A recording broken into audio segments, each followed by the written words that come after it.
நேயர்களே, இன்றைக்கு ரொம்ப முக்கியமான காசாவினுடைய வார் அப்டேட்ஸ் என்ன அப்படிங்கிறத நாம் இப்போ பார்த்தாகணும். ஏன்னா நிலவரம் இப்போது ரொம்ப ரொம்ப ஒரு மோசமான பரிணாமத்தை அடைந்திருக்கிறத பார்க்கணும். ஹமாஸ் ரெடி டு மீட் இஸ்ரேலுடைய ரிசம்ஷன்ஸ் ஆஃப் வார். கவனமாக இருங்க. ஹமாஸினுடைய தலைமை என்ன சொல்லியிருக்குன்னா, எந்த தலைவர்களும் யாரும் எந்த நிலையிலும் செல்போனில் பேசிடக்கூடாது. அதுதான் அவங்க சொல்லியிருக்கிறாங்க.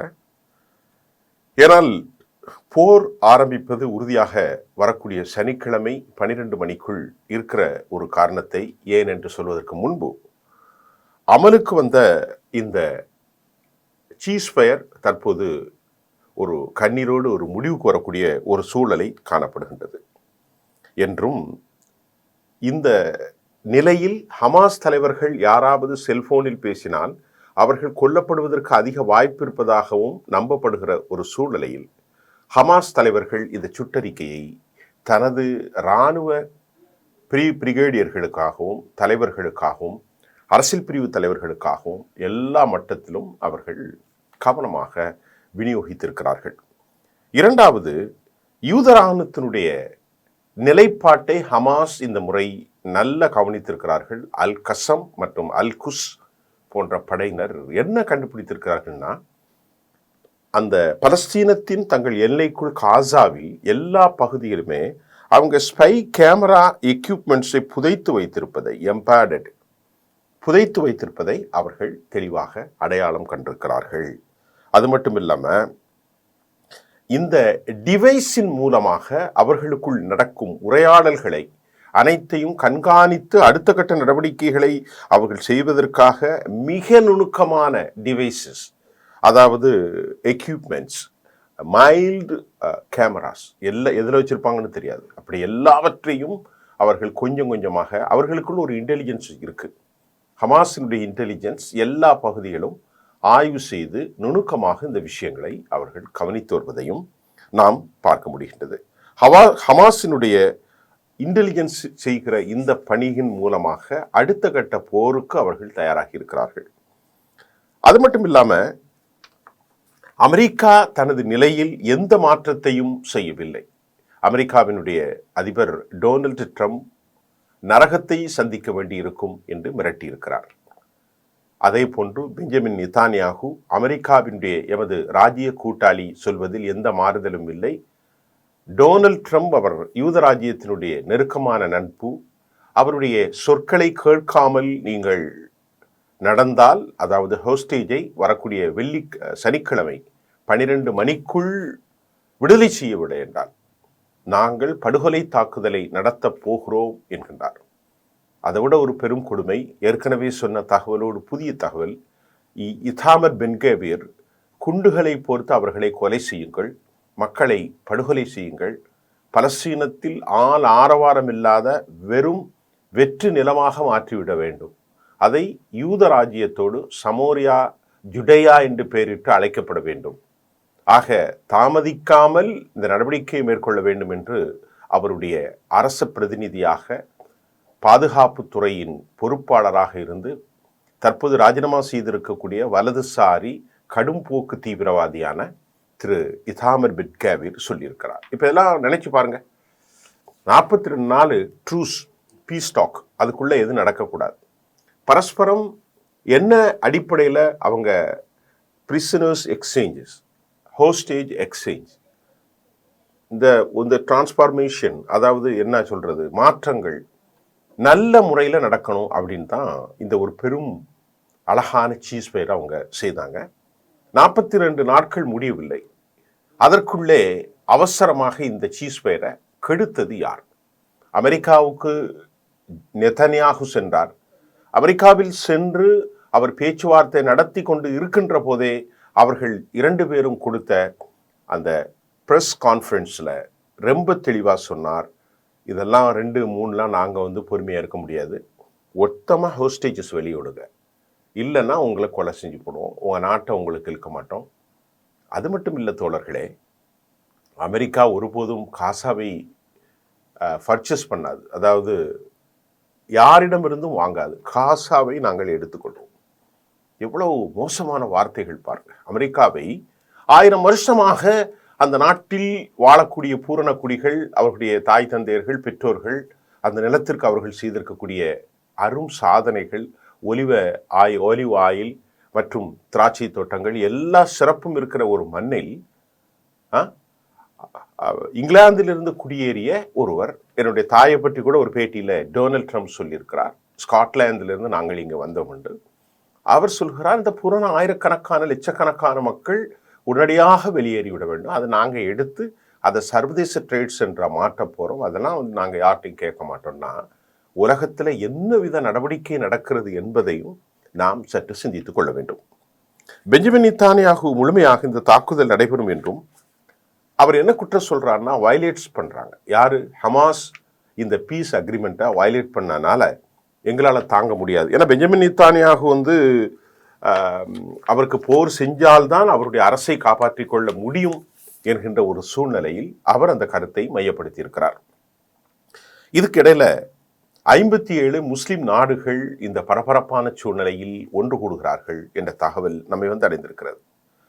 முஸ்லிம் நாடுகளுக்கு மிகப்பெரிய ஆபத்து என்பதை அவர்கள் உணர்ந்திருக்கிறார்கள். அதற்கு மிக முக்கியமான காரணமாக மிகப்பெரிய நாடுகளாக இருக்கக்கூடிய சவுதி அரேபியா, துருக்கி, ஈஜிப்து, கத்தர் மற்றும் ஜொர்டான். ஈரான் எப்பொழுதும் இஸ்ரேல் இராணுவத்தை எதிர்த்து போர் செய்கிறார்கள்.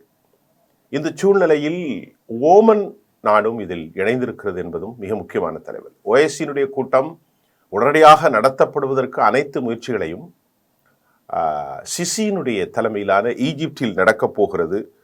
இது இந்த OIC மீட்டிங் ஒரு emergency declaration.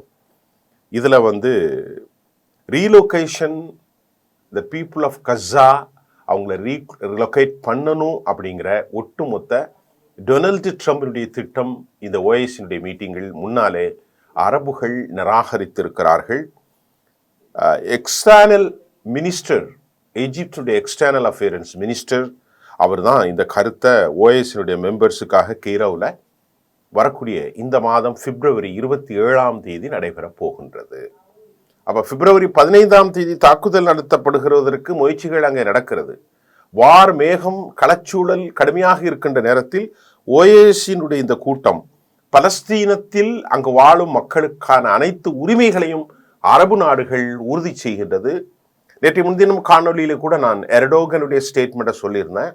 Abdul Fatah CC அவருடைய எக்ஸ்டர்னல் அஃபேர்ஸ் மினிஸ்டரின் மூலம் அவர் அமெரிக்காவுக்கு சாதகமான ஆளாக இருந்தால் என்று நம்பப்பட்ட நிலையிலும் இந்த கூட்டத்திற்கு பிப்ரவரி 27 57 நாடுகளுடைய பிரதிநிதிகள் கலந்து கொள்ளக்கூடிய கூட்டம் நடைபெறுகின்றது.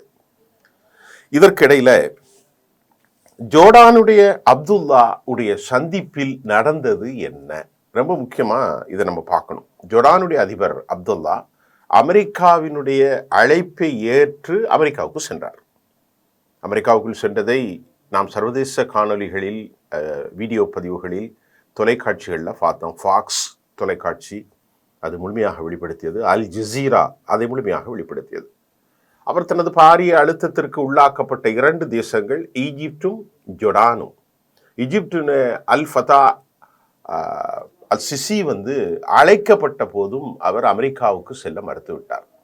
ஜொர்டானின் அப்துல்லா அங்கே சென்று பரஸ்பரம் பேச்சுவார்த்தை நடத்தினார். அந்த பேச்சுவார்த்தையில் என்ன நடந்திருக்குன்னா, முழுமையாக ஜோர்டானுடைய கிங் அப்துல்லா அவர் டொனால்ட் ட்ரம்புக்கு வெண் சாமரம் வீசிக்கொண்டு அவர் பேச்சை அவர் உறுதிப்படுத்தி இருக்கிறது.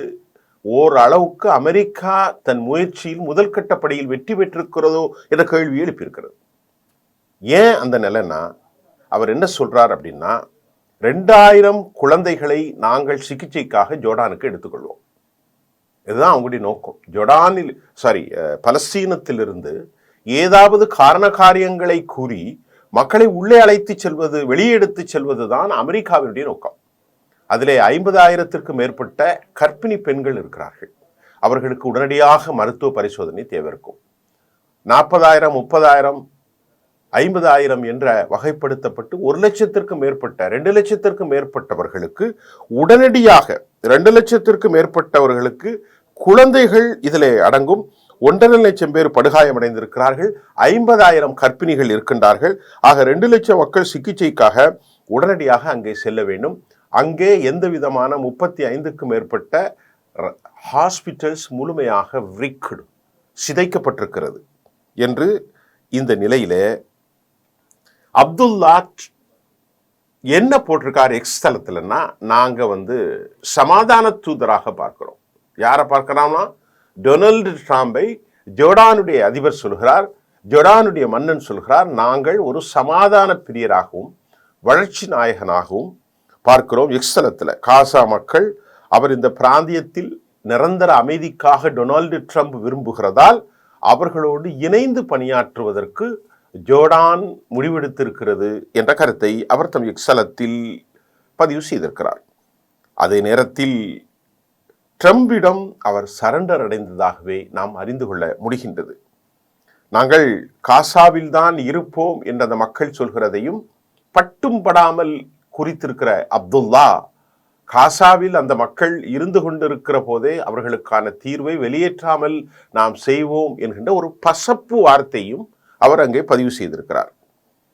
குறிப்பாக என்ன சொல்கிறார் என்றால், ரொம்ப ஈஸியா சொல்றார். ஒரு திமிரின் அகமும் ஒரு அகம்பாவும் நிறைந்த உலகத்தில் ஒரு தலைவராக இப்பொழுது ஒரு அநீதிக்கு என்ன சொல்றான்னா, உன் நாட்டெல்லாம் நீ விற்க முடியாது, நான் வாங்க மாட்டேன், நான் எடுத்துக்கொள்வேன். ஒரு நாட்டில் இருக்கக்கூடிய அவ்வளவு பேரும் மலேசியாவுக்கு கொஞ்சம் போங்க, சிங்கப்பூருக்கு கொஞ்சம் போங்க, ஜொர்டானுக்கு போங்க, ஈஜிப்ட் போங்க, இடத்த என்கிட்ட கொடுத்துரு. அங்கே போய் ஏதாவது அவன் சிகிச்சைன்னு போடுவான், முகாமில் வச்சு சாப்பாடு போடுவான். அப்படின்னா இவ்வளவு அளவுக்கு பேசக்கூடிய இவர்களுக்கு என்ன விதமான ஒரு மனோநிலை, இவர்கள் சந்திக்க போகிற பாவ காரியங்களுக்கான தீர்வு என்ன என்பதையெல்லாம் உலகம் அப்படியே பார்த்து கொண்டு தான் இருக்கிறது. அப்துல்லாவுடைய இந்த ஸ்பீச் எப்படி சொந்த சமூகத்திற்கு எதிராக தன் நாட்டுடைய பார்டரை பகிர்ந்து கொண்டிருக்கக்கூடிய பலஸ்தீனம், அந்த நாட்டிலே இருக்கக்கூடிய அவர்களுடைய எல்லைகளை பிடித்து கொண்டார்கள். சிரியாவினுடைய கோலான் குன்றுகளை ஆக்கிரமித்து கொண்டார்கள். ஜொர்டானுடைய பகுதிகளை அவர்கள் ஆக்கிரமித்து கொண்டார்கள். ஈஜிப்டுடைய பகுதிகளை அவர்கள் ஆக்கிரமித்து கொண்டார்கள். இப்பொழுது அல்-அக்ஸா பள்ளிவாசல் அனைத்தையும் நாசம் செய்துவிட்டு வெஸ்ட் பேங்க் என்ற பகுதியை மக்களை இல்லாமல் பலஸ்தீன் கஸாவினுடைய வடக்கு தெற்கு பகுதியிலிருந்து அழித்து அகண்ட ஒரு தி கிரேட் இஸ்ரேலை உருவாக்குவதற்கு திட்டம் போடுகிறார் அமெரிக்க அதிபர். இப்பொழுது அவருடைய ப்ரொடக்ஷன் 32 ட்ரில்லியன் அமெரிக்க டாலர்கள். உலகத்தில் பெரிய கம்பெனிகள் அவர்களிடத்தில் இருக்கக்கூடிய அந்த இராணுவ பலமும் பணபலமும் தான் அமெரிக்காவை மனிதநேயம் இல்லாத ஒரு சூழ்நிலையில் மாற்றி இருக்கிறதோ என்று என்ன தோன்றுகின்றது. மிக முக்கியமான காரணம், ஆண்டிற்கு 5 பில்லியன் அமெரிக்க டாலர்களை நிவாரண நிதியாக கொடுக்கிறார்கள். யாருக்கு? ஜோர்டானுக்கு. அது அவரை இப்படி பேச சொல்லுது. அமெரிக்கா மட்டுமல்லாமல் யூரோப்பிய யூனியனும் ஜோர்டானுக்கு உதவி செய்வதையும் நாம் பார்க்கின்றோம். தற்போது 2025 இன்றைக்கு 13ஆம் தேதி வரைக்கும் ஒரு 1.5 பில்லியன் அமெரிக்க டாலர்கள், இந்திய மதிப்பிற்கு ஒரு 14,000 கோடி ரூபாய் அளவிற்கு வரவேண்டிய பணத்தை அமெரிக்கா கொடுக்காமல் தாமதப்படுத்தி கொண்டிருக்கிற நேரத்தில் அந்த பணத்தையும் பெற்றுக்கொள்வதற்கு எங்களுக்கு தொடர்ந்து நீங்கள் உதவி செய்யணும். நீங்க தான் ஒரு சமாதானம். அது ட்ரம்ப் அவர்களே, மத்திய கிழக்கில் சமாதான பிரியர், நிரந்தர சமாதானத்திற்கான மனிதர், நீங்கள் மிக சிறப்பான மனிதர். உங்க சொல்ல நாங்கள் கேட்டு 2000 குழந்தைகள் எடுத்துக்கிறோம், இனி மீதி வருவதை நாங்கள் எடுத்துக்கொள்வோம். முதல் கட்ட ஒரு வெற்றியை அமெரிக்காவுக்கு ஜோர்டான் பரிசளித்திருக்கிறது என்றுதான் நாம் இந்த பிரச்சனையிலே பார்க்க முடிகின்றது. இரண்டாவதாக, ஈரானில் ஓமன் உடைய மிக முக்கியமாக இராணுவ தலைமை முகம்மது பகாரி ஈரானுடைய ஆர்மி ஃபோர்ஸிலிருந்து இந்த பர்பாரிக் தாக்குதலை மையப்படுத்தி அடுத்த கட்ட தாக்குதலுக்கு அவர்கள் முயன்றால் ஓமன் எந்த மாதிரியான உதவிகளை செய்ய வேண்டும் என்றும், ஓமனுடைய கடற்கரை மிக முக்கியமாக ஒரு நிலையான தன்மை கொண்ட ஒரு இராணுவ பிரதேசமாகவும் ஆயுதங்கள் மற்றும் விவகாரங்களை அவர்கள் சப்ளை செய்வதற்கு ஒரு வசதியான பகுதியாகவும் நேற்று ஓமன் கடல் பிராந்தியம் ரொம்ப முக்கியமாக இருப்பதால் 2 நாடுகளும் சந்தித்து பேசியிருக்கிறார்கள். கவுண்டர் டெரரிசம் குறித்தும் பல்வேறு பேச்சுக்கள் ஓமனிலும் நடந்திருக்கிறது. அப்போ முஸ்லீம் ராஜ்யங்களில் இப்படியெல்லாம் நடக்கின்றது. இதற்கு இடையிலே சவுதி அரேபியாவும் ஈரானும் பேச்சுவார்த்தை நடத்தியிருப்பது ஒரு மிக முக்கியமான ஒரு காரியமாக பார்க்கப்படுகிறது. சவுதி அரேபியாவினுடைய ராஜ்ய தலைமை ஈரானோடு பேசியிருக்கிறார்கள். ஏனென்றால் சவுதி அரேபியாவினுடைய முகமது பின் சல்மானும் ஈரானுடைய விவகாரத்துறையும் பேச்சுவார்த்தை நடத்தியிருப்பது அவர்களுக்குள் ஒரு இணக்கப் போக்கை இந்த விவகாரத்தில் அவர்கள் எடுத்து விடவில்லை என்றால் அமெரிக்காவும் யூதர்களும் ஒட்டுமொத்தமாக அரபுகளை காவு கொண்டு விடுவார்கள் என்பதில் எந்த சந்தேகமும் இல்லை. சவுதி அரேபியா எடுத்திருக்கக்கூடிய ராஜ்ய உறவில் இன்றைக்கு அமெரிக்கா ஓரளவிற்கு பணிந்து போவது சவுதி தான். மிகப்பெரிய பொருளாதாரத்தை கொண்ட சவுதி, மிகப்பெரிய நிலப்பரப்பை கொண்ட சவுதி அரேபியா அமெரிக்காவினுடைய கூட்டாளியாக இருக்கிற நேரத்தில் இன்றைக்கு இந்த நட்பை உடைப்பதற்கு சில ஆண்டுகளுக்கு முன்பு சீனா அவர்களுக்குள் ஒரு இணக்கத்தை ஏற்படுத்தியதையும் நாம் பார்க்க முடிகின்றது. சவுதி அரேபியாவினுடைய இந்த பேச்சுவார்த்தை மிக மிக மிக முக்கியமாக ஒரு நல்ல நிலை ஏற்படுத்தி இருக்கிறது என்றுதான் சொல்ல வேண்டும். அவர்கள் என்ன பேசினார்கள்? பரஸ்பரம் ஷியா தலைமையின் பிரிவாக இருக்கக்கூடிய ஈரான், சுன்னா தலைமையின் பிரிவாக இருக்கக்கூடிய சவுதி, இந்த பிராந்தியத்தில் மிகப்பெரிய வல்லாதிக்க சக்தியாக அவர்களை தூண்டிவிட்டு இந்த கொள்கை பிரிவினைகளை ஆட்படுத்தி அமெரிக்காவும் யூகேயும் மற்ற நேட்டோ நாடுகளும் குளிர்காய்ந்து கொண்டிருந்த நேரத்தில் யூதர்களுக்கு அவர்கள் செய்கின்ற இந்த உதவியையும் ஒட்டுமொத்த அரபுகளுக்கான நாளை சந்திக்க போகிற ஒரு பெரும் ஆபத்தை குறித்துதான் சவுதி அரேபியா ஈரானோடு பேசியிருக்கலாமோ என்று என்ன தோன்றுகின்றது. ஏனென்றால் நாளை பலஸ்தீனத்தை காலி செய்தால் அடுத்து ஜொர்டானுக்குள் செல்வார்கள், அடுத்து ஈஜிப்டுக்குள் செல்வார்கள், சிரியாவை முழுவதுமாக கபலீகரம் செய்து விடுவார்கள். ஆக இப்படியே அவர்களுடைய போக்கு அதிகரிக்குமானால் வருங்காலத்தில் என்ன செய்வது என்கின்ற OASIனுடைய மீட்டிங்கில் எடுக்கப்படுவதற்கு முன்பு அவர்கள் சில ராஜ்ய ரீதியாக பேசியிருக்கிறார்கள் என்றுதான் நம்ப முடியும். இதற்கு இடையிலே பலஸ்தீனத்தின் இந்த பிரச்சனையில் வலிமையாக போராடிய ஹிஸ்புல்லா அவர்கள் மௌனியாக்கப்பட்டிருக்கிறார்கள் என்று சொன்னாலும் சிரியாவினுடைய அல்-சாரா, சிரியாவினுடைய புதிய அதிபராக, அதாவது ஹயாத் தஹ்ரீக் ஷாம் அமைப்பினுடைய HTS தலைவராக இருக்கக்கூடிய முகமது அப்துல்லாஹ் கோலானி என்று அழைக்கப்படுகிற அல்-சாரா ஒரு கருத்தை தெரிவித்திருக்கிறார். சிரியாவினுடைய அதிபர் அல்-சாராவுடைய கருத்து என்னன்னா, ட்ரம்பினுடைய கிளீன் அவுட் ஹாசா பிளானுக்கு அவர் கடும் எச்சரிக்கை தெரிவித்திருப்பது இப்பொழுது ஹமாஸுக்கான அந்த வாய்ப்பை ஹிஸ்புல்லா மூலமாக ஏற்படுத்தி கொடுக்குமோ என்று நம்ப தோன்றுகிறது. பஷர் அல் ஆசாத்தினுடைய ஆட்சியை அவர் வீழ்த்தியதில் ஒரு பெரும் பங்காற்றிய சிரியாவினுடைய அதிபர் ஆக இருக்கும் அல்-சாரா என்ன சொல்லியிருக்கிறார் என்றால், ட்ரம்பினுடைய new proposal is a bound to fail, அது தோல்வி அடைந்திருக்கும், தோல்வி அடையும் என்று அவர் தன் கருத்தை மையப்படுத்துகிறார். ட்ரம்பினுடைய மோசமான திட்டம் என்பதை அமெரிக்காவினுடைய நட்புறவாக பார்க்கப்பட்டதாக ஹயாத் அல் தஹ்ரீக் இந்த அமைப்பினுடைய அல்-சாரா ஹயாத் தஹ்ரீக் அல் ஷாமுடைய இந்த தலைவருடைய கருத்து ரொம்ப வலிமையானது. அவர் என்ன சொல்றார்? ட்ரம்புடைய சீரியஸ் கிரைம், இது ட்ரம்ப் செய்கிற ஒரு மோசமான வார் குற்றம், ஒரு பயங்கர குற்றம், that will ultimately fail அப்படிங்கிறது தான் அவருடைய கருத்து.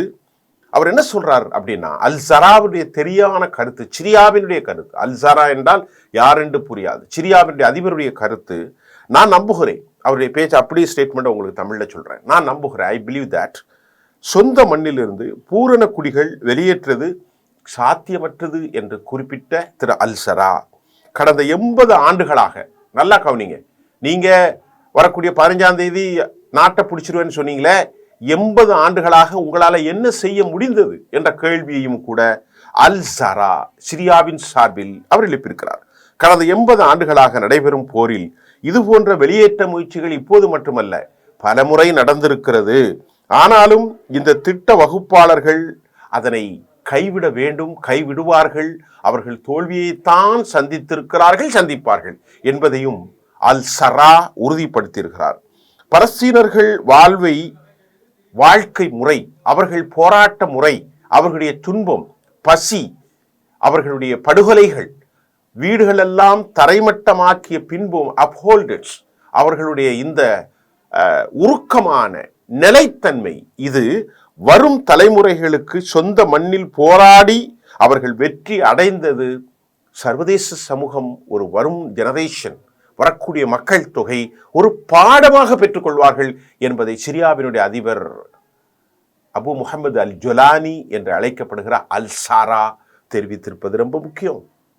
அவர்கள் அந்த நாட்டிலே இருந்து வெளியேற மறுக்கிறார்கள்.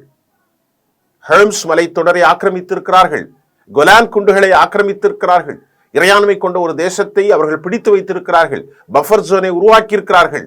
எல்லா நாட்டிலும் உள்ள போறான். அப்போ நாளை சவுதி அரேபியாவுடைய அதிபரை சந்தித்து வந்திருக்கக்கூடிய அபு முஹம்மது அல் ஜொலானி என்று அழைக்கப்படுகிற முஹம்மது அல் சாரா நாளை சவுதியோடு இணக்கப்போக்கில் அவர் ஈரானுக்கு ஒரு இணக்கப்போக்கை ஏற்படுத்தி, ரஷ்யாவுக்கு ஒரு இணக்கப்போக்கை ஏற்படுத்தி மீண்டும் ஹிஸ்புல்லா வலிமையாகுவதற்கான வாய்ப்புகள் அதிகம் உண்டு. அதற்கும் வாய்ப்பு இருக்கிறது.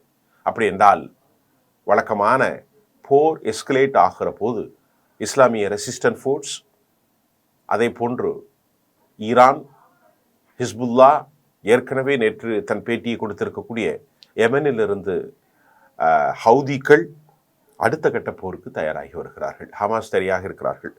இப்படிப்பட்ட சூழ்நிலை தற்போது காணப்படுகின்றது. இதற்கிடையில மிக முக்கியமாக பலஸ்தீனத்தினுடைய ஏவுகணைகள் அடுத்து போர் நடக்கின்ற போது செங்கடல் பிராந்தியத்திலும் மத்திய தரைக்கடலிலும் வீசப்பட்டால் தன் வியாபாரம் முழுதும் அழிந்துவிடும் என்று யூரோப்பியர்கள் அஞ்சப்படுகிற செய்தியிலும் பார்க்கிறோம்.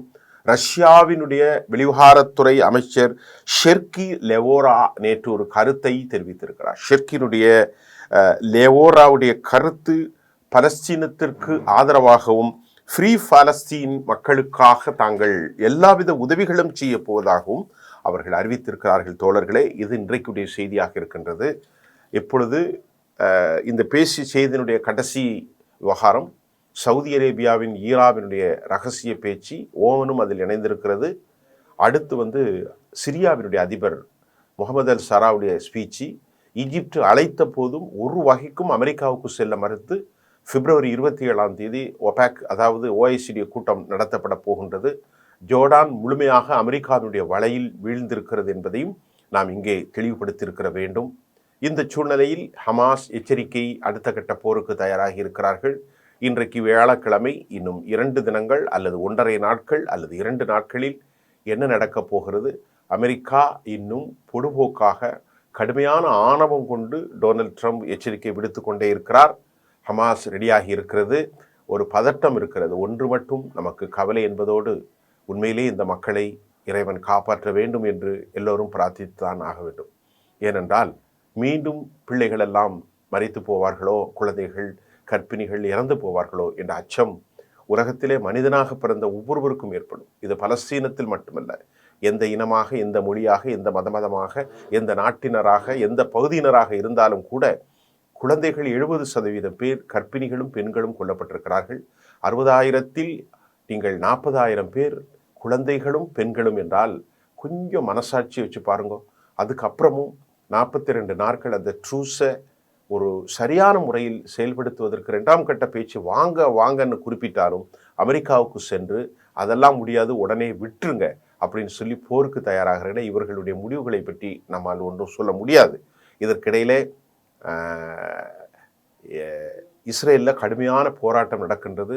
மக்கள் சொபோட்டேஜ் அப்படிங்கிற வார்த்தையே ஆங்கில சேனல்கள் பாலடைத்து இந்த முயற்சியை நாசப்படுத்தி அழிவுத்தன்மைக்கு கொண்டு வந்த பெஞ்சமின் நெதன்யாகுவுக்கு இஸ்ரேல் மக்கள் கடும் எதிர்ப்பை தெரிவித்திருக்கிறார்கள்.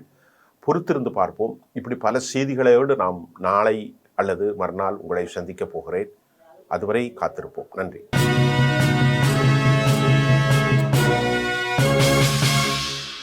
உடனுக்குடன் அப்டேட் தெரிந்து கொள்ள ஜெம் டிவி தமிழ் ஆப்பை இன்ஸ்டால் செய்யவும்.